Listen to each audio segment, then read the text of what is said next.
Good afternoon, everyone. It's so nice to have you all here. It seems like the circle is filling up a little more.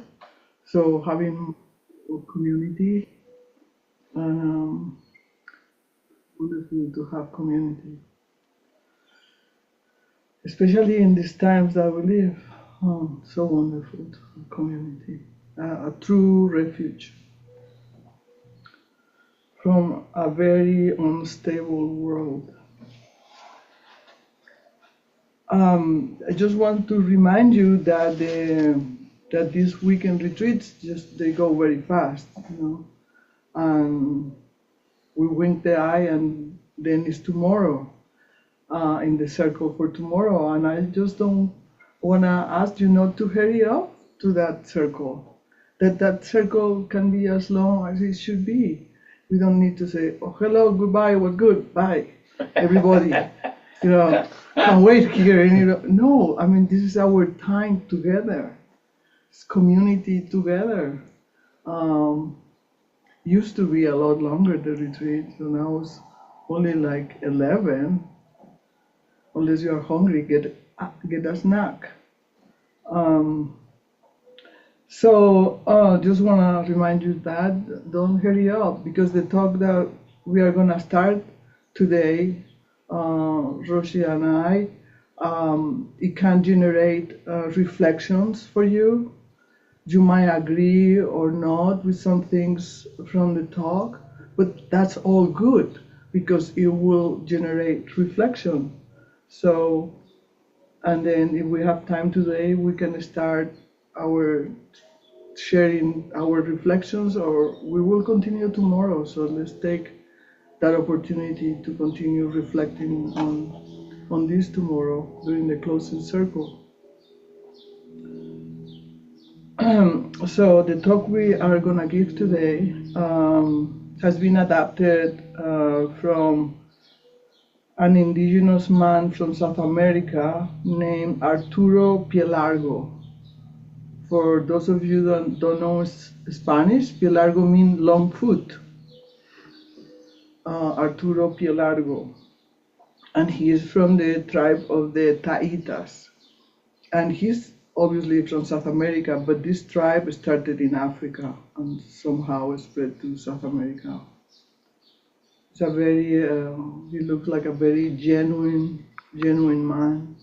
And we heard him talking, and we transcribed what he was saying to bring it to you today. So I'll start with saying what he was saying, and then Roshi is going to comment on it from the Zen point of view. He said, people have no idea why we come to Earth. What are we looking for outside ourselves? The system induces us to take care of the outside because that's what weakens us, what breaks us. Most people come to Zen with a question about the meaning and purpose of their lives. And that's how Arturo Pía Largo starts his talk.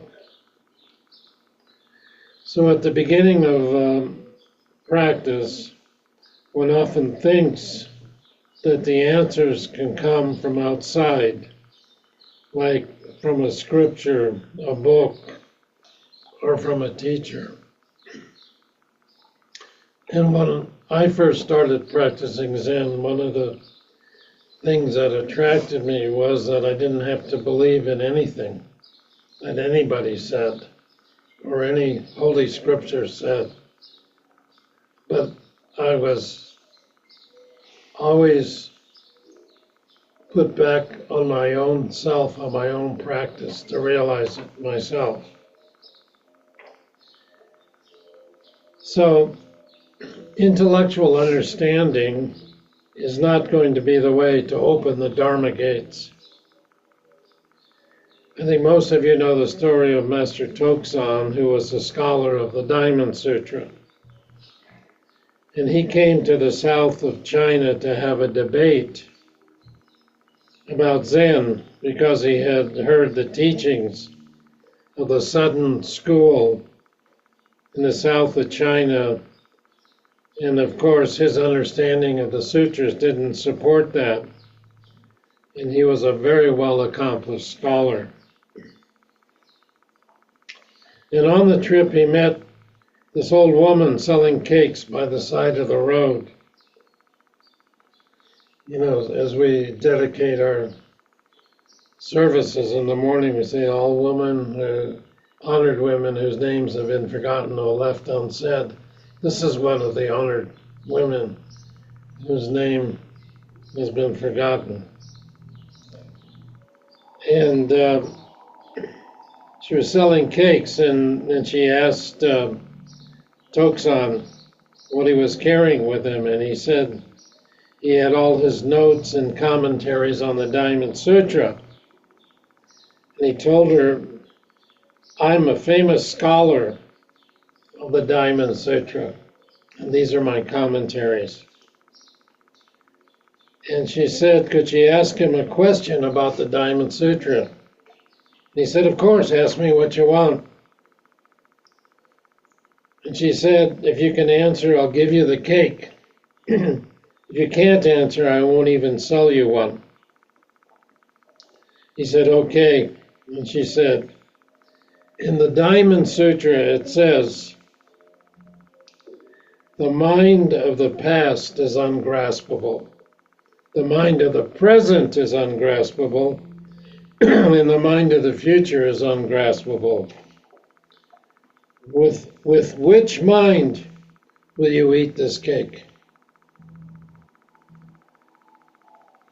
Toksan was speechless that the old woman by the side of the road had stumped this great scholar. But she obviously, had some wisdom and must have had contact with a Zen teacher nearby. And he asked her, and she mentioned that Master Ryutan lived nearby. In case 28 of the Mumonkan, the Gateless Gate, talks about the encounter between Master Ryutan and Toksan that led to Toksan's own awakening. And according to this case, after he had his awakening experience with Ryutan, he brought his sutra commentaries to the front of the meditation hall, held up a torch and said, even though we have exhausted abstruse doctrine, it's like placing a hair in vast space. Even though we have learned the vital points of all the truths of the world, it's like a drop of water thrown in a big ravine. And he then burns all of his manuscripts. And after making his bows, he left. So it's a rather dramatic case, but it's true. We have a common expression that the menu cannot satisfy the hunger. What so many of us try to do is intellectually understand what this practice is about. And how far does that take us?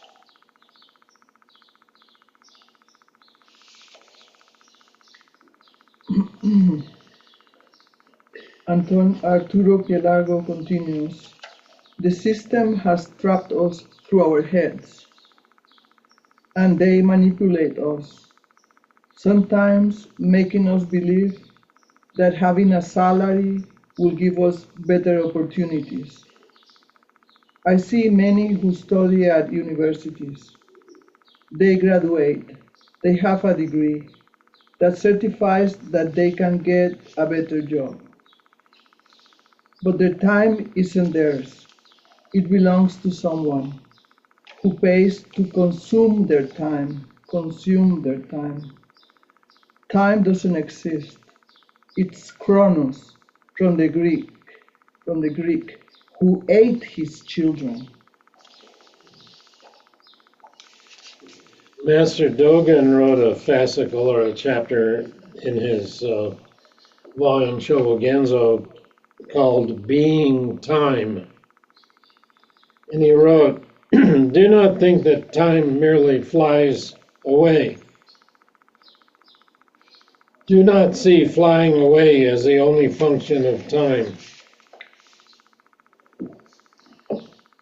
If time merely flies away, you would be separated from time. The reason you do not clearly understand the time being, or being time, is that you think of time as passing.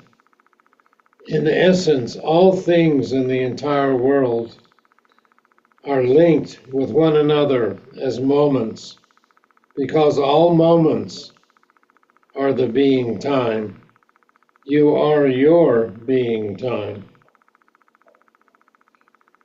Because there are signs of time coming and going, you do not doubt it. When there is no separation between you and time, that is called being time. What does being time look like? It's not a matter of coming and going. It is a matter of being one with the flow. Dogen says, in your study of flowing, if you imagine the object to be outside of yourself, and that you know and move through hundreds and thousands of worlds for hundreds, thousands, and myriads of eons, you have not devotedly studied the Buddha way.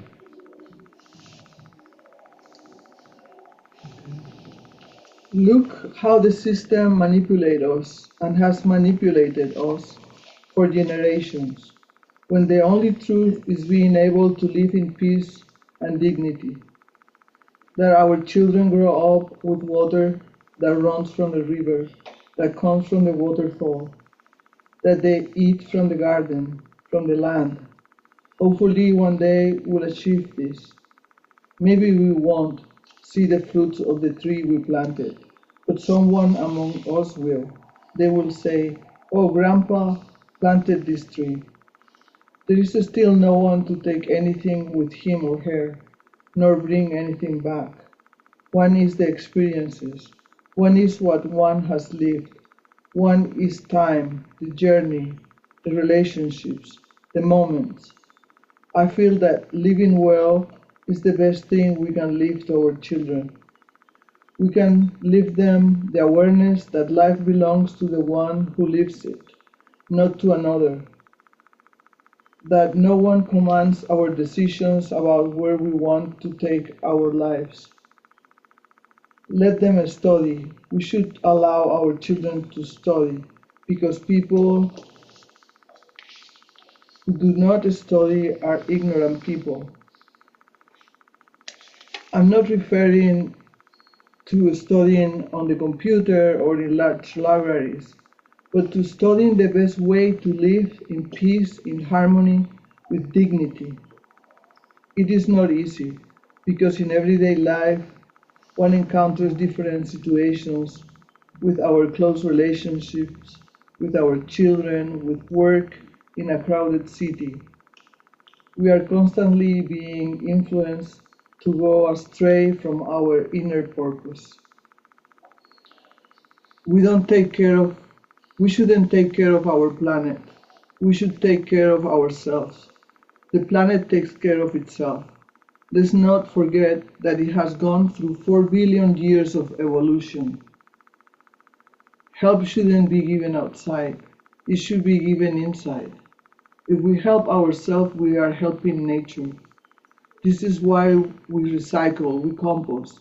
And also we should stop eating those things that are harmful to us, because if they are not good for us, they are not good for Mother Nature. Did anyone tell you that it is possible to live without the system? With solar energy, you have light. With wind energy, you have light. If you put a little turbine in the river, you have light. If you have a clean river, you don't need power lines or an electric company or a water company. We are a product of manipulations because it is convenient to the system. In his fascicle Tenzo Kyokan, which means instructions to the cook, Master Dogen talked about Roshin, the mind of the parent. He said when working in any position of responsibility, not only as the head cook, but as any officer or assistant, strive to maintain the spirit of joy and magnanimity along with a caring attitude of a parent. Rejoice in your birth into the world where you're capable of using your body freely to offer food to the three treasures. Considering the innumerable possibilities in a timeless universe, we have been given a marvelous opportunity. The merit of working as a head cook will never decay. My sincerest desire is that you adjust all the strength and effort of all your lives, past, present, and future, in every moment of every day, into your practice and through your work, so that you form a strong connection with the Buddha Dharma. To view all things with this attitude is called joyful mind. Roshin is the mind or attitude of a parent. In the same way that a parent cares for an only child, keep the three treasures in your mind. Parents, even if they are poor or in difficult circumstances, love and raise a child with care. How deep is love like this? Only a parent can understand it. A parent protects the child from the cold and shades them from the hot sun with no concern for his or her own personal welfare. Only a person in whom this mind has arisen can understand it, and only one in whom this attitude has become second nature can fully realize it. This is the ultimate in being a parent.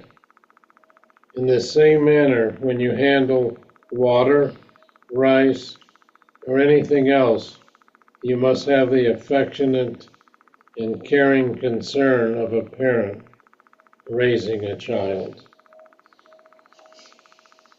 Okay, this is a good moment to wake up if you're asleep. Wake up calls during dharma talk. Human beings might become extinct. We might eat each other. But Mother Nature will continue, supposedly for 5 billion more years. There is no time, and there is no time to waste time. We have to live to do what we like. We can earn resources and money with dignity. We don't want to corrupt ourselves, but we don't want to become poorer either. Poverty isn't about having more or less money. Poverty isn't about that. I'm a rich and a millionaire if I have many people who love me. I don't lack anything, and I don't have anything left over. I live with what I need to feed my sons and daughters. It's a blessing to see them ride horses. It costs us a bit of money to buy them. There are other parents who buy tablets for their children, and it's certainly necessary. We can't live in a bubble, but neither can we do what others do, knowing the damage and harm it causes. Living is an art, it's a science. And without science, nothing happens. We remain repetitive entities. When we become authentic, we empower ourselves and become autonomous. Empowerment and autonomy go together. We must heal the spirit to heal the body. Everything is in constant evolution, continues every second. It never stops. We are Mother Earth. We are Mother Earth, the four-legged ones, those who fly in all their forms, those who swim, those who crawl. We are all Mother Earth. We are not separate. We are one. Homo sapiens conquers, takes what belongs to others, snatches away, usurps. These are patterns, right? Still happening today. 2 million evolutions of water drops in watery wombs to become the way we are. Then one day, if you have children, you will realize that they are our reincarnation, because we never leave. There is nowhere to go. There is no ceiling. The universe passes between you and me. My grandparents have always prayed in the temple. In this temple, the celestial vault is the ceiling, the floor is Mother Earth, and the walls are the mountains. What better temple? The temple is also to be able to realize the truth, to be able to breathe, wake up, get up, walk, smell, drink water, listen, look, see. What do we see? What are we looking at?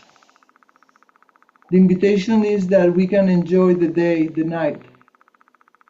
The gift is too short. At any moment, it can leave us, and we are no more.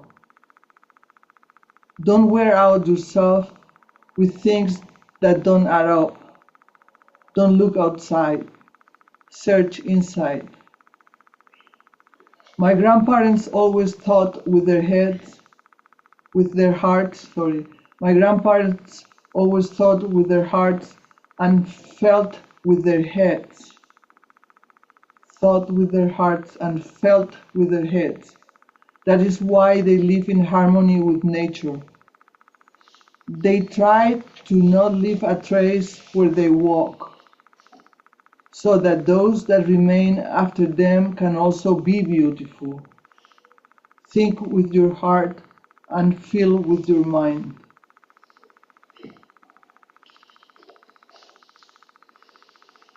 In case 10 of the Mumonkan,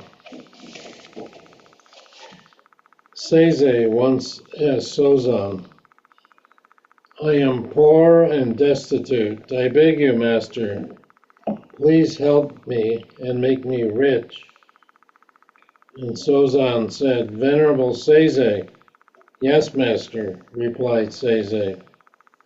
And Sozan said, having tasted 3 cups of the finest wine in China, do you still say that your lips are not yet moistened?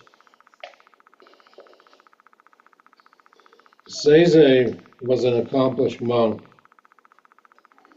and is challenging Master Sozan. He says, I'm poor and destitute. And of course, we can look at that in several ways. Being poor means having nothing. I let go of everything. Please, now, make me rich. And Sozan says, come on, man, what are you talking about?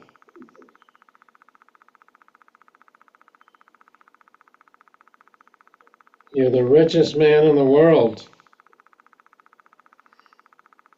Sozan is using wine as a metaphor for enlightenment. You've already tasted 3 cups of the finest wine in China, and yet you say your lips are not yet moistened. You see the theme here? What is it that makes us rich?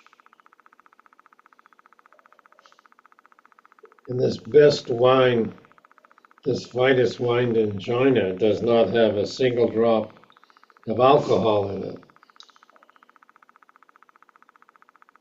It's the wine of freedom. So here's to the wine of freedom. As the Japanese say, kanpai.